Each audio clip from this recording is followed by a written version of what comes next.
Right, serious run coming in, coming at you in 3, 2, 1.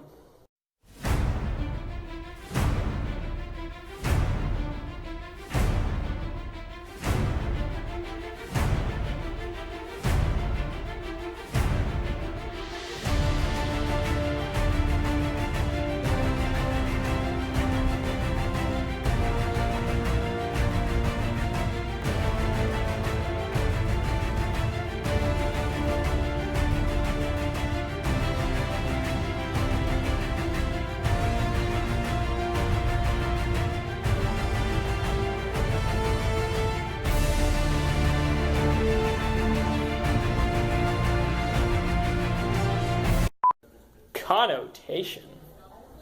Man is the only creature that consumes without producing. He does not give milk, he does not lay eggs, he is too weak to pull the plow, he cannot run fast enough to catch rabbits. Yet he is lord of all the animals. He sets them to work, he gives back to them the bare minimum that will prevent them from starving, and the rest he keeps for himself. A connotation is a non-literal meaning or interpretation to a word or phrase. The quote from Animal Farm, and really the entirety of Animal Farm, is one gigantic conversation. On one hand, the speaker attacks men from the standpoint of an animal, but he's also attacking bureaucracy from the standpoint of a human. You can't do verse. Bombastic. Bombastic! That's the shock shop I was telling you about some time back, my friend, the EST, electroshock therapy. Those fortunate souls in there are being given a free trip to the moon. No, on second thought, it isn't completely free. You pay for the service with brain cells instead of money, and everyone has simply billions of brain cells on deposit. You won't miss a few. He frowns at the one lone man left on the bench. Not a very large clientele today, it seems, nothing like the crowds of yesteryear. But then, c'est la vie, fads come and go. And I'm afraid we are witnessing the sunset of EST. Our dear head nurse is one of few with the heart to stand up for a grand old Faulknerian tradition in the treatment of the rejects of sanity, brain burning. Bombastic. Speech or writing marked by an extravagance or affectation of style that the content does not warrant, grandiloquent or pompous. When Harding describes the shock shop, he uses excessively flowery language to get his point across. His use of the word yesteryear and the phrase c'est la vie creates an air of pomposity in his speech. Artificial. Vaigovanen, Legolas Thranduilion. Govannas Finguenen, Haldirolorien. Artificial is a language created by humans rather than existing normally. Elvish is not a real language, but rather one created in Lord of the Rings books. Concrete. That's what I was thinking about today.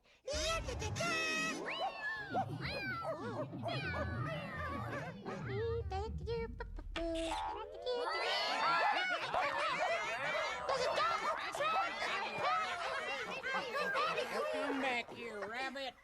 Oh, that's right. Pets. You know, pets.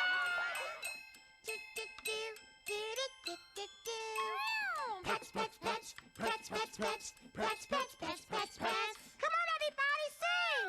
Pets, pets, pets, pets, pets, pets, pets, pets, pets, pets, pets, pets. Pets, pets, pets, pets, pets, pets, pets, pets, pets, pets, pets. Pets, pets, pets, pets, pets, pets, pets, pets, pets, pets, pets, pets.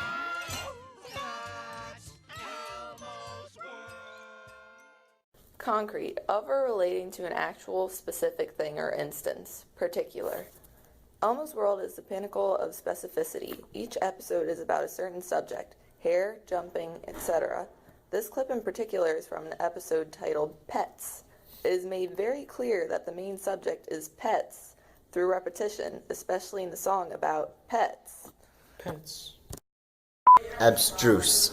Why, man, he doth bestride the narrow world like a colossus, and we petty men walk under his huge legs, and peep about to find ourselves dishonorable graves. Men at some time are masters of their fates. The fault, dear Brutus, is not in our stars, but in ourselves, that we are underlings. Abstruse is something obscure or difficult to understand. Trying to read Shakespeare is a perfect example. Compared to the language of today, Shakespeare can be nigh incomprehensible without exposure and prior knowledge. Cultured. I can assure you I mean you no harm. Who are you? Who? Who is but the form following the function of what, and what I am is a man in a mask. Well, I can see that. Of course you can. I'm not questioning your powers of observation. I'm merely remarking upon the paradox of asking a masked man who he is. Oh, right. But on this most auspicious of nights, permit me then, in lieu of the more commonplace sobriquet, to suggest the character of this dramatis persona. Voila! In view, a humble vaudevillian veteran, cast vicariously as both victim and villain by the vicissitudes of fate. This visage, no mere veneer of vanity, is a vestige of the vox populi, now vacant, vanished.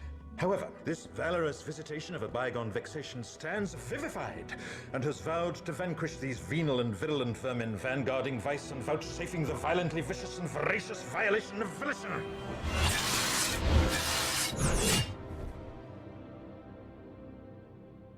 The only verdict is vengeance, a vendetta, held as a votive not in vain, for the value and veracity of such shall one day vindicate the vigilant and the virtuous. Verily, this vichyssoise of verbiage veers most verbose, so let me simply add that it's my very good honor to meet you, and you may call me V.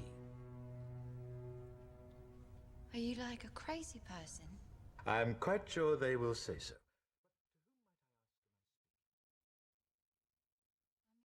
Cultured is something or someone of refined taste, manners, and education. The clip certainly demonstrates that as the speaker talks in an almost poetic style, throwing around words like viciois, and vicissitudes. Is that good? Bloopers. 2, 1. Speech or... Oh, I didn't say bombastic. Oh. Blooper number 1. For a landing. 1.